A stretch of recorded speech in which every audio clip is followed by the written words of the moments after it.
Hello good morning students. Math पाला diploma इनके सुनिया वाली।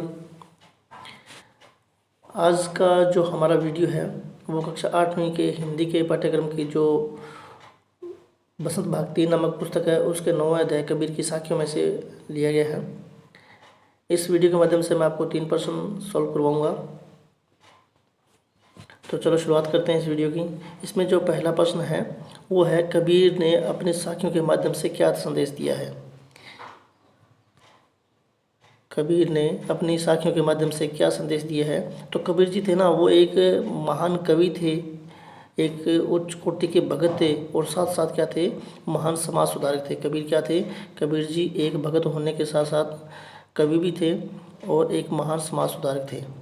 उन्होंने अपनी साखियों में मानव को ईश्वरीय ज्ञान दिया है। अपने जो कविताएं लिखी हैं उनके माध्यम से उन्होंने क्या बोला है कि जो समाज के अंदर जो इंसान है, जो व्यक्ति है, मानव जाति है, उसको ईश्वर का ज्ञान होना चाहिए। यही ईश्वर व्यक्ति जहाँ भी ईश्वर का नाम लेता है और उसकी जो भक्ति पर बल देता है, उससे क्या होता है कि समाज में एकता बढ़ती है, समाज में शांति बढ़ती है। तो कबीर जी का मानना था कि ईश्वर का ज्ञान होना जरूरी है। उसके साथ उन्होंने स्मरण शक्ति पर भी बल दिया है। कबीर जी अपने साखियों में साधु संत जो लोग होते हैं उनकी पहचान और उनको सम्मान करने के बारे में भी उन्होंने हमें बताया है कि हमें जो समाज के अंदर जो साधु संत लोग होते हैं उनको किस प्रकार हम पहचान सकते हैं और किस प्रकार हम उनका समाज में सम्मान कर सकते हैं। कबीरदास ने अपनी साखियों में जाति पाति के भेदभाव का घोर विरोध किया है, क्योंकि उनका ये मानना था कि जाति पाति का जब तक खंडन नहीं होगा तब तक समाज के अंदर क्या नहीं होगी, शांति स्थापित नहीं होगी। तो वो समाज के अंदर एक शांति स्थापित करना चाहते थे और उन्होंने अपनी जो ये साखियाँ हैं उनके माध्यम से ये भी कहा है कि मनुष्य को अपना अहंकार त्याग कर सहानुभूति रखने का भी संदेश दिया कि मनुष्य को कभी भी अहंकार के वश में नहीं रहना चाहिए। उसको हमेशा ही अपना अहंकार त्याग कर उसे क्या करना चाहिए, उसे शांति और सहानुभूति के साथ अपने इस समाज के अंदर रहन बस करना चाहिए। तो मोटी सी बात इसके अंदर ये बताई गई है, कबीर जी ने समाज को संदेश दिया है कि हमें समाज के अंदर रहना है तो ईश्वर की भक्ति करनी चाहिए और जो हमारे अंदर अहंकार नामक जो गुण है उसे त्याग कर हमें सहानुभूति का सहारा लेकर समाज के अंदर एक अच्छे से जीवन स्थापित करना चाहिए, ताकि हम दूसरों का भी सम्मान कर सकें और खुद का सम्मान भी दिला सकें समाज से। इसका जो दूसरा प्रश्न है वो है कबीर दास है जो जाति पाति के भेदभाव का विरोध क्यों करते हैं।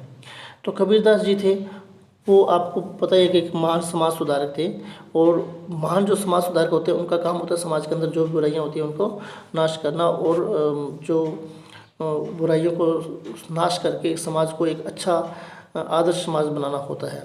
तो कबीरदास जी अपने युग के महान समाज सुधारक थे। उन्होंने समाज में फैले हुए जाति पाति के भेदभाव के बुरे नतीजों को देख लिया था। जो कबीरदास जी थे, जाति पाति के भेदभाव से जो भी उनके बुरे असर पड़ रहे थे वो उन्होंने भांप लिए थे।